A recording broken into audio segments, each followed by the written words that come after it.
It's time for our favorite segment of the week, baby. It's time for this week's wins. That's right. This week's wins. That's right. This week's wins. All right. So it's not the this week's wins that we wanted. It's not. It's not.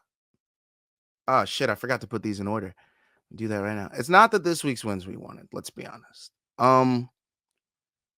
We got smacked the fuck up. All right. We got smacked around on that UFC card left and right. When I went under, it went over. When I went over, it went under. It was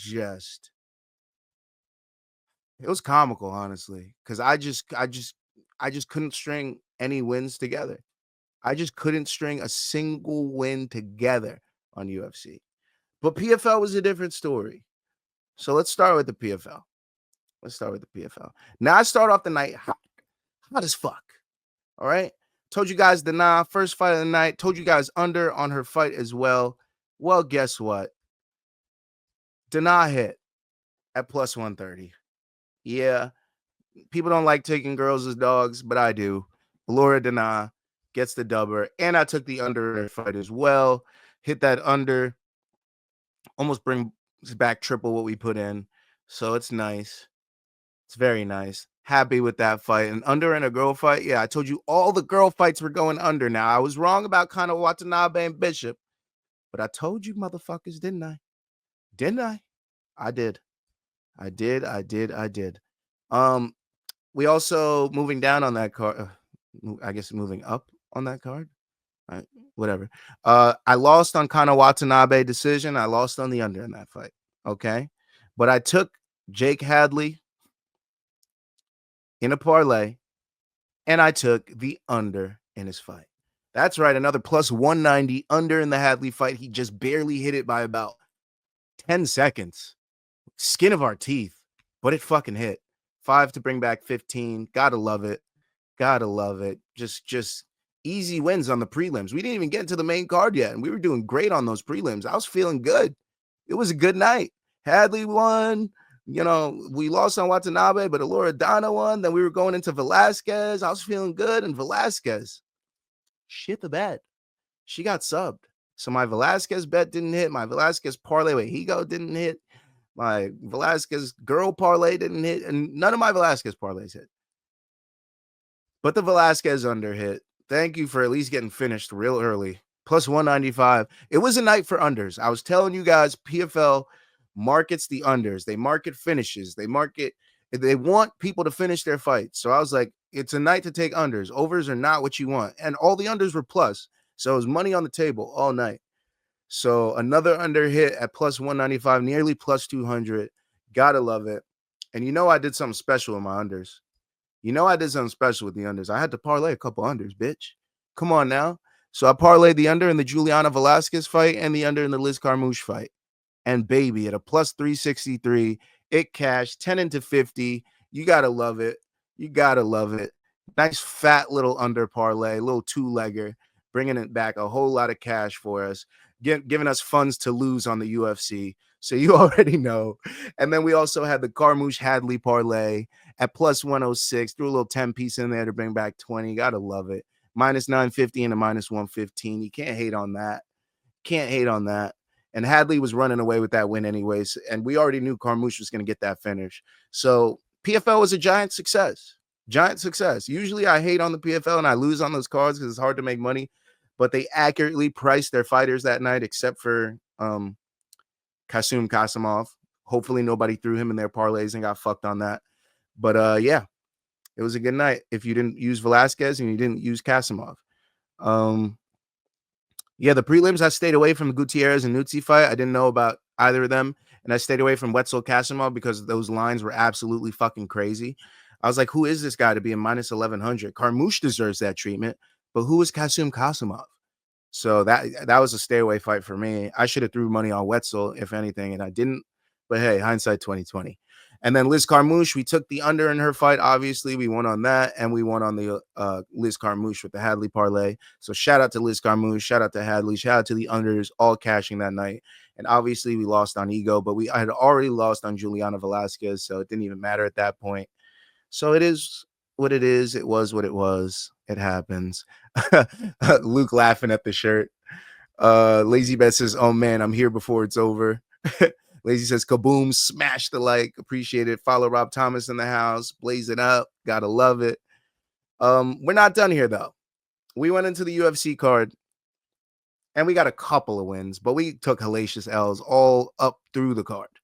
All up through the card. We lost on the Noah Cornell fight. We thought we were going to get a decision win. That didn't happen.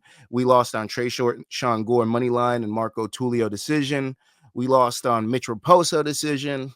We lost on the over and Oleksiejczuk, Cedricus Dumas. We lost on Julian Erosa decision. We lost on Chase. Oh no, we won on Chase Hooper decision, but it was parlayed, so we technically lost on that. We lost on the Jandaroba decision because it was parlayed. But Danny Ige got us our lone win of the prelims.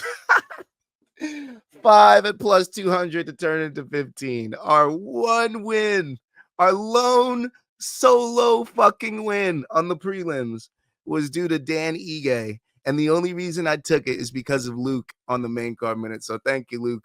You gave me my one win on the prelims. And we only had one win on the main card as well. Because as you know, we went with Nikita Krylov and the over, which did not hit. We went with Bryce Mitchell by decision, which did not hit. We went with Gene Silva by KO, which did not hit. We went with Gene Silva by decision, which did not hit. We went with Patricio Pitbull, which did not hit. We went with Yair KO, which did not hit. We went with Patty Sub and Patty Decision, which did not hit. But the only thing that we got right, which I, at the end of the night, just really gave up and didn't even want to throw real money at it. So I threw just $2 at it and an odd surge of plus 150 into plus 250. Our lone win on the main card was $5 from Alexander Volkanovski. Yeah. Hellacious L's on UFC 314. Very tough card to make money on. And yes, this was supposed to be a this week's L's and not a this week's wins, but PFL saved our asses. But I promised you a this week's L's, so I will provide you those L's that I took. Now, the same L's were put in on DraftKings, so I didn't have to show you them twice. So I'm only showing you the FanDuel ones because all the wins came on DraftKings because PFL was on DraftKings. It's not on FanDuel. And UFC, I literally didn't put money in FanDuel because I had already lost. So I was like, fuck it. We're only taking L's on DraftKings. So yeah, we mitigated our losses, but we still lost. And here are our L's. And they're bad. They're bad. One leg every time. Here we go. Yeah. Plus 1570. 6 legs. Sorry, 5 legs. Marco Tulio, Verna Jandaroba, Gene Silva, Patricio Pitbull, and Diego Lopez. The Brazil parlay died on the last 2 legs. Patricio Pitbull and Diego Lopez. And my favorites parlay that I boosted from a plus 2054 to a plus 1630 lost.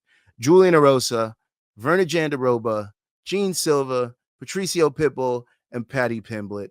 Damn it, Patricio. We were so fucking close. That would have cashed for nearly $200. Damn it, Patricio. Damn it.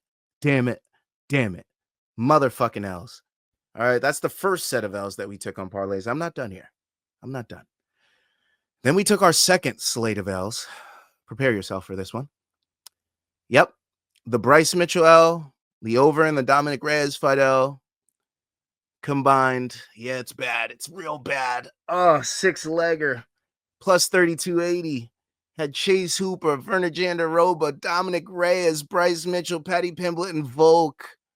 Just Bryce Mitchell in there ruins the parlay at a plus 3280. Oh, my Lord. And Bryce Mitchell, Patty Pimblett over 4.5 in the main event. Killed by Bryce Mitchell. Chase Hooper points, Verna Jandaroba points, the over 2.5 and Krylov Reyes just absolutely smashed it at plus 2137. Tough L. Just absolutely fucking tough L. And the last set of L's that I'm willing to show you guys. Yeah, 2 4-leggers. Julian Erosa, Werner Jandaroba, Nikita Krylov, and Gene Silva. Nikita Krylov kills the plus 469 parlay and the plus 787 with the over 1.5 and Cedrikas Dumas, Oleksiejczyk, the over 2.5 and Jim Miller, Chase Hooper, over 2.5 Jan Janan, Jandaroba, and Patty Pimblett money line. It died. It died. It mother freaking died. Okay? It died. You guys know it. I know it. You bet it. I bet it. They're all dead. Okay? In addition to all these that died, the main card minute, one more round parlay, dead. The UFC P units parlay, dead. The one more round parlay, dead. And yeah, the UFC high motherfucking risk parlay, dead. All four dead and buried, gone, never to be seen again. All dead. And even the PFL ones didn't cash. I'm not even going to pull those up. Even the PFL ones didn't cash. So it was our first L weekend in quite a long time on one more round fights. No green cash graphics will be put out. We lost every single parlay we gave. But hey, at least we didn't lose on the PFL. So regardless of the fact that we took hellacious L's on the UFC, it was still a solid edition of this week's wins. Thanks for watching, guys.